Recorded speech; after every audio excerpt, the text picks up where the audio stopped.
আর এইবার আপনাদের সামনে রাখবো যাদবপুর বিশ্ববিদ্যালয়ের ঘটনার প্রতিবাদে ডিএসও এবং এসএফআই এর ডাকা ধর্মঘটের দিন মেদিনীপুরে বিদ্যাসাগর বিশ্ববিদ্যালয়ের সামনে যে ডিএসওর কর্মী সমর্থকদের মারধর করা হয় বলে অভিযোগ সামনে আসে।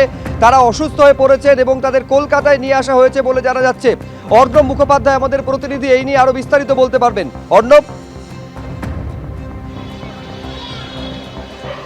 দেখো, এদের 4 জন আহত হয়েছিলেন। তারা এদিনকে এসেছিলেন কলকাতা মেডিকেল কলেজে মেডিকেল করানোর জন্য। তার মধ্যে একজন রানুশ্রী বেজ, তিনি এই মুহূর্তে মেডিকেল কলেজের বাইরে, তিনি অসুস্থ হয়ে পড়েছেন। আমরা দেখতে পাচ্ছি 4 জন আহত হয়েছিলেন এবং 4 জনেরই দাবি ছিল যে তারা পুলিশের যে অত্যাচার, সেই অত্যাচারে তারা আহত হয়েছেন বলে তাদের দাবি। এবং তারই পরিপ্রেক্ষিতে মেদিনীপুর মেডিকেল কলেজে তাদের ইনজুরি রিপোর্ট করে দেয়নি, সেই কারণে তারা কলকাতা মেডিকেল কলেজে এসেছিলেন। এখানে আসার পর তারা চিকিৎসকদের ভিতরে দেখান এবং তারপরে বেরোনোর পর তাদের মধ্যে 4 জনের মধ্যে একজন রানুশ্রী বেজ এই মুহূর্তে মেডিকেল কলেজের বাইরে অসুস্থ হয়ে পড়েছেন এবং তাকে অন্যত্র নিয়ে যাওয়া হবে এমনটা মনে করা হচ্ছে। এখানে যারা রয়েছেন, গৌরাঙ্গ খাটুয়া রয়েছেন। গৌরাঙ্গদা, কি অবস্থা? দেখুন, পেশেন্ট তো মানে মেদিনীপুর থেকে নিয়ে আসা হয়েছে। মেদিনীপুরে সেখানে মেডিকেল সার্টিফিকেট পাইনি, আমরা মেডিকেল কলেজে নিয়ে গেছিলাম, এখানেও ডিটেলস দেয়নি। কিন্তু এখন পেশেন্টকে আমরা মেডিকেল কলেজের ভেতর এমার্জেন্সি ভেতর থেকে বের করেছি, তারপরে সে প্রায় সেন্সলেস অবস্থায় পড়ে গেছে। আমরা ডাক্তারবাবু কি বলবেন? আপনি তো নিজেও চিকিৎসক, কি বলবেন?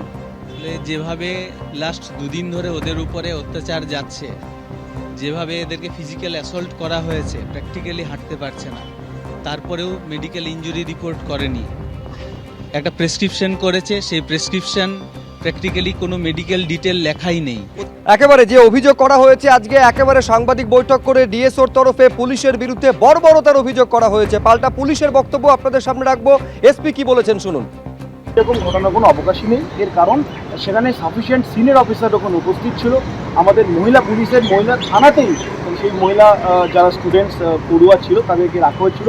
ইভেন আমি বলতে চাই, তাদেরকে ওখানে রাত্রেবেলা যেহেতু অনেক রাত্রে ওদেরকে আমরা ওদের ফ্যামিলি বা লয়ারের হাতে ছেড়েছিলাম, তো ওদের যে ইভেন খাওয়া দাওয়ার ব্যবস্থাটা আমরা করেছিলাম। তো আমি জানি না যেটা কেন করছে। আমি আপনাদেরকে এটাও বলবো যে একটা সার্টেন পলিটিক্যাল পার্টি, একটি রাজনৈতিক দল, বামপন্থী একটি দল, সেটি এটাকে চেষ্টা করছে। তাদের জেলার যারা লিডারশিপ আছে তারা এটাকে একটা ইস্যু করার চেষ্টা করছে। আমার কাছে আপনারা কি ভাইরাল ভিডিও পেয়েছেন, আমি এখনও সেটা কগনিজেন্স আসেনি, তো আমার কাছে একটি ভাইরাল অডিও আমি পেয়েছি, যেখানে সেই পার্টিকুলার রাজনৈতিক দলের জেলার যে জেনারেল সেক্রেটারি আছে তিনি বলছেন, এই একটা ভালো ইস্যু পেয়েছি, পুলিশকে চেপে ধর, আইসির নামে অভিযোগ কর, হাইকোর্টে নিয়ে যা, পুলিশকে হ্যারাস কর। গণতান্ত্রিক পরিবেশ রক্ষা করার জন্য আমরা সেদিন যেটা করার আমরা করেছি এবং সেখানে পুলিশের যে ব্যবস্থা নেওয়া আপনারা জানেন, কোনো রক্তপাত হয়নি, কোনো ঝামেলা সেখানে হয়নি।